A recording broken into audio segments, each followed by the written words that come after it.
Dear viewer, আমি আমার YouTube ভিডিওতে একের পর এক একদম স্টেপ বাই স্টেপ কিভাবে সেন্টেন্স কনস্ট্রাকশন হবে এবং ক্লাসিফিকেশন অফ সেন্টেন্স এবং সেন্টেন্সের যে বিভাগগুলো রয়েছে সেগুলো একের পর এক আমি আলোচনা করেছি আমার ইউটিউব ভিডিওতে।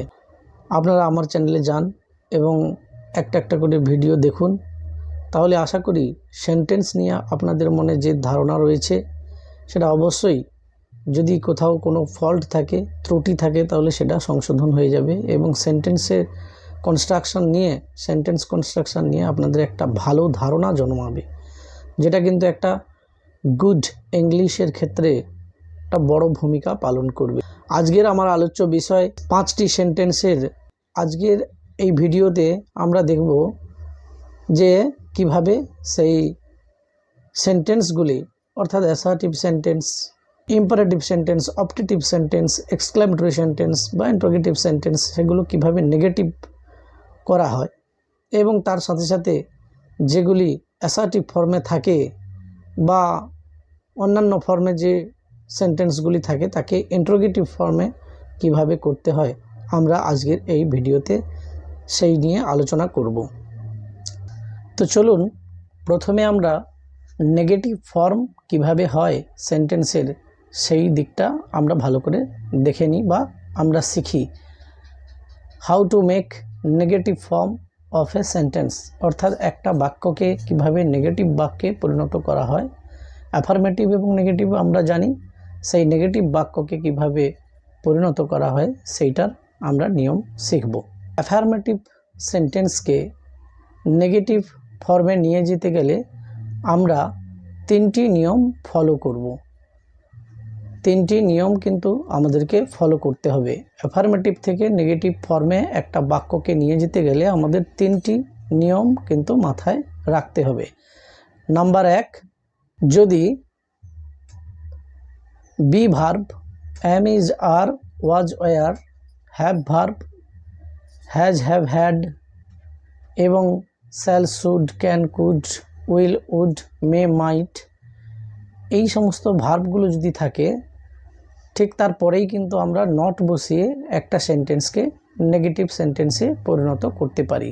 যে বি ভার্ব অর্থাৎ am, is, are, was, were, have verb, has, have, had এবং shall, should, will, would, can, could, may, might, এই ভার্বগুলি থাকলে ঠিক এর পরেই নট বসিয়ে আমরা সেন্টেন্সটিকে নেগেটিভ সেন্টেন্সে রূপান্তর করতে পারি।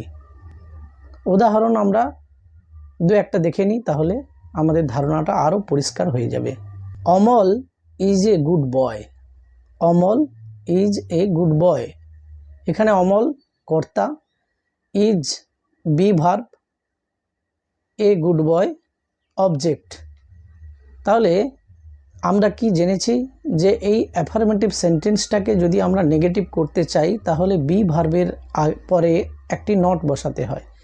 তাহলে বি ভার্বের পরে নট বসাতে হবে। তাহলে Amal is a good boy, তাহলে এখানে বি ভার্ব হচ্ছে ইজ, তাহলে ইজের পরে নট বসাবো। তাহলে Amal is not a good boy. Amal is not a good boy. Clear? একটা উদাহরণ আমরা দেখলাম, চলুন আরও একটা উদাহরণ আমরা দেখি। Bimal has a book. Bimal has a book, Bimal কর্তা, হ্যাজটা হ্যাভ ভার্ব, আমরা জানি have, has, had, have verb, a book একটি বই, এটা অবজেক্ট। তাহলে আমরা জেনেছি যে হ্যাভ ভার্ব থাকলে তারপরে নট বসাতে হয়, তাহলেই কিন্তু নেগেটিভ ফর্মে রূপান্তরিত হয়ে যাবে সেন্টেন্সটা। তাহলে এখানে Bimal has not a book, Bimal has not a book. Next, I shall go to school. I shall go to school, আমি স্কুলে যাব। এটাকে যদি আমি নেগেটিভ করতে চাই তাহলে আমি স্কুলে যাব না, I shall not go to school. এখানে দেখো শ্যাল ভার্বটা বসছে, শ্যাল একটি ভার্ব, সেই শ্যাল ভার্বের পরেই কিন্তু নট বসলো, I shall not go to school, আমি স্কুলে যাব না। We can solve this problem, we can solve this problem. Can verb রয়েছে, ক্যান ভার্ব রয়েছে এখানে, তাহলে we can not solve this problem, we can not solve this problem. তাহলে আমরা এই সমস্যাটা সমাধান করতে পারবো না বা পারি না। We can not solve this problem. এইভাবে আমরা কিন্তু বি ভার্ব, হ্যাজ ভার্ব এবং shall, should, will, would, can, could, may, মাইটের পরে নট বসিয়ে একটা অ্যাফার্মেটিভ সেন্টেন্সকে নেগেটিভ করতে পারি। এবারে চলুন 2 নম্বর নিয়মে যাই। 2 নম্বর নিয়মে আমরা কি দেখতে পাই? এমনও তো অনেক বাক্য রয়েছে যেগুলোতে be verb, have verb, shall, should, will, would, can, could, may, might এগুলো ব্যবহার হয় না, কিন্তু বাক্যটি সম্পূর্ণ। উদাহরণস্বরূপ আমরা একটা বাক্যের কথা বলতে পারি, হি প্লেজ ফুটবল, সে ফুটবল খেলে।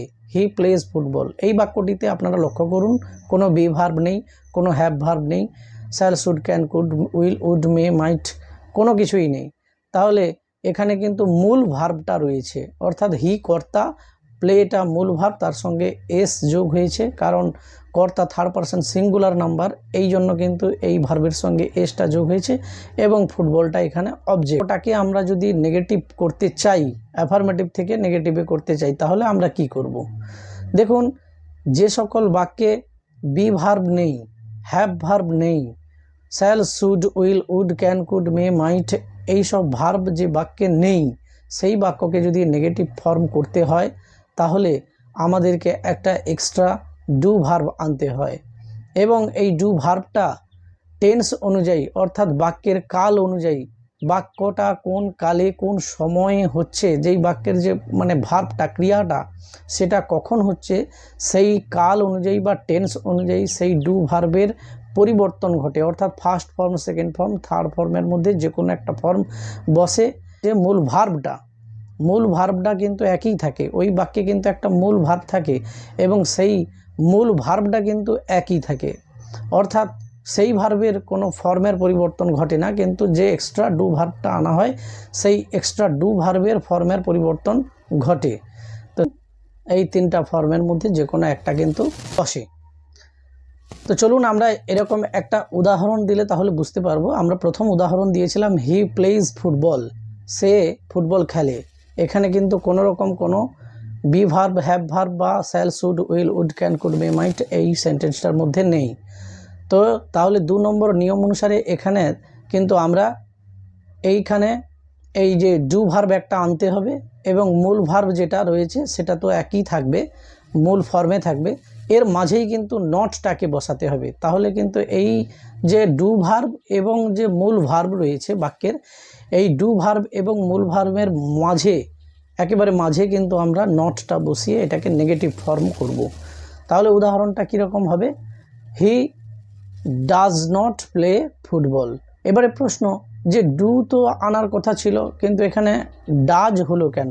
ডু এর তো 3টা ফর্ম, ডু, ডিড, ডান, তাহলে ডাজটা কেন হলো? ডাজ বানান কি DOES, ডাজ। তাহলে এই ডাজটা হলো এই কারণ যে এখানে কর্তা থার্ড পারসন সিঙ্গুলার নাম্বার, সেই জন্য এখানে ডু ভার্বের সঙ্গে ES যোগ হয়েছে। থার্ড পারসন সিঙ্গুলার নাম্বার হলে আমরা জানি ভার্বের সঙ্গে এস বা ES যোগ হয়, তাহলে মূল ফর্মের যেহেতু কোনো রকম কোনো চেঞ্জ হবে না, প্লে এখানে মূল ফর্ম, মূল ভার্ব, প্লেটা এখানে মূল ভার্ব, সেই মূল ভার্বের তো কোনো রকম কোনো চেঞ্জেস ঘটবে না, তাহলে এখানে ডু ফর্মটা যে আমরা আনছি সেই ডু এর সঙ্গেই ES যোগ করব। তাহলে he does not play football. I eat rice, এটাকে যদি আমরা নেগেটিভ করতে চাই তাহলে I do not eat rice. He writes a letter, he does not write a letter. বা আমরা সিও বলতে পারি, she does not write a letter. Go there, do not go there. Take it, don't take it. Take it, এটা নাও, don't take it, এটা নিও না। সিট ডাউন, বসো, don't sit down, don't sit down, বসো না। গেট আপ, উঠে দাঁড়াও। ডোন্ট গেট আপ, ওঠো না। এইভাবে আমরা নেগেটিভ সেন্টেন্সটাকে করতে পারি। আরও অনেক উদাহরণ রয়েছে, যেরকম they play football, they do not play football, they play football, they do not play football. এরকম কিন্তু অসংখ্য উদাহরণ রয়েছে। তাহলে এক্ষেত্রে একটা জিনিস খুব খেয়াল করে মনে রাখতে হবে, ইন্টারোগেটিভ সেন্টেন্স অর্থাৎ প্রশ্নবোধক বাক্যকে যখন আমরা নেগেটিভ ফর্মে রূপান্তর করব, নেগেটিভ বাক্যে যখন রূপান্তর করব, সেক্ষেত্রে কিন্তু সর্বদাই নাউনের পূর্বে নট এবং প্রোনাউনের পরে নট বসবে। নাউনের পূর্বে মানে নাউনের আগে নট বসবে, আর প্রোনাউনের পরে নট বসবে। উদাহরণ দেখে নিই, তাহলেই ধারণাটা পরিষ্কার হয়ে যাবে। Amal is not going to school, এটা কিন্তু অ্যাসার্টিভ সেন্টেন্স। এটাকে ইন্টারোগেটিভ সেন্টেন্সে করলে কি হবে? Is Amal going to school, is Amal going to school. এই জায়গায় যদি এই যে ইন্টারোগেটিভ সেন্টেন্স, এই ইন্টারোগেটিভ সেন্টেন্সটাকে আমি যখন নেগেটিভ সেন্টেন্সে ট্রান্সফর্ম করব বা রূপান্তর করব, তখন আমরা কি বলেছি যে এক মানে নাউনের পূর্বে আর প্রোনাউনের পরে নট বসে। তাহলে এখানে তো নাউন বলতে অমল, অমল এখানে নাউন, তাহলে অমলের পূর্বে অর্থাৎ আগে নট বসবে। তাহলে is not Amal going to school, is not Amal going to school. আরও একটা উদাহরণ আমরা দেখে নিই, he is not going to school. এটাকে ইন্টারোগেটিভ সেন্টেন্সে পরিণত করতে গেলে কি হবে? Is he going to school. সেন্টেন্সে আমরা কি দেখব?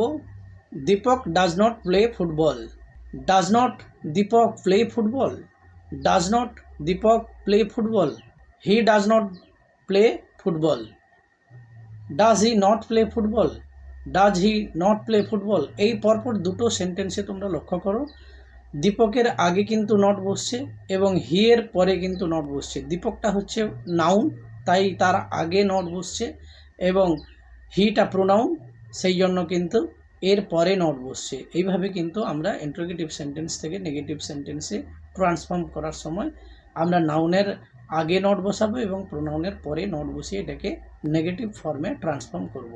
চলুন আমরা 3 নম্বর নিয়মটি দেখে নিই। 3 নম্বর নিয়মে অ্যাফার্মেটিভ সেন্টেন্সকে নেগেটিভ সেন্টেন্সে ট্রান্সফর্ম করার ক্ষেত্রে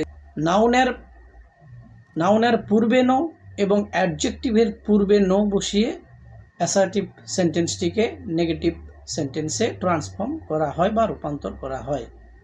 কিছু উদাহরণ দিলে তাহলে আমাদের আইডিয়াটা আরও স্পষ্ট হয়ে যাবে। No man can do this work, he has no enemy, তার কোনো শত্রু নেই। He has no enemy. He is not faithful, সে বিশ্বসনীয় নয়, সে বিশ্বসনীয় নয়। The girl is not beautiful, the girl is not beautiful. এই যে চারটা সেন্টেন্স আমি উদাহরণ হিসাবে তুলে ধরলাম, আপনারা লক্ষ্য করুন, no man can do this work, এইটা ম্যানের আগে কিন্তু নো বসছে। He has no money, he has no money, ওই মানির আগে কিন্তু নো বসছে। He is not faithful, he is not faithful, ফেইথফুলটা অ্যাডজেক্টিভ, তার আগে কিন্তু নো বসছে।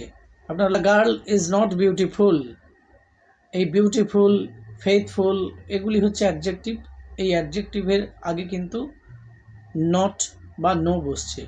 এইভাবে আমরা কিন্তু অ্যাফার্মেটিভ সেন্টেন্স থেকে নেগেটিভ সেন্টেন্সে ট্রান্সফর্ম করব। এইভাবে কিন্তু একেবারে সিম্পল এক্সাম্পলের মাধ্যমে আমি কিন্তু অ্যাফার্মেটিভ সেন্টেন্স থেকে নেগেটিভ সেন্টেন্সে ট্রান্সফর্ম করার নিয়মগুলো আপনাদের সামনে তুলে ধরলাম। আপনারা আমার ভিডিওটা সম্পূর্ণভাবে দেখুন এবং দেখার পরে যদি আপনারা একটুও উপকৃত হন তাহলে আমার এই চ্যানেলটাকে সাবস্ক্রাইব করুন এবং লাইক ও শেয়ার দিয়ে পাশে থাকুন। ধন্যবাদ।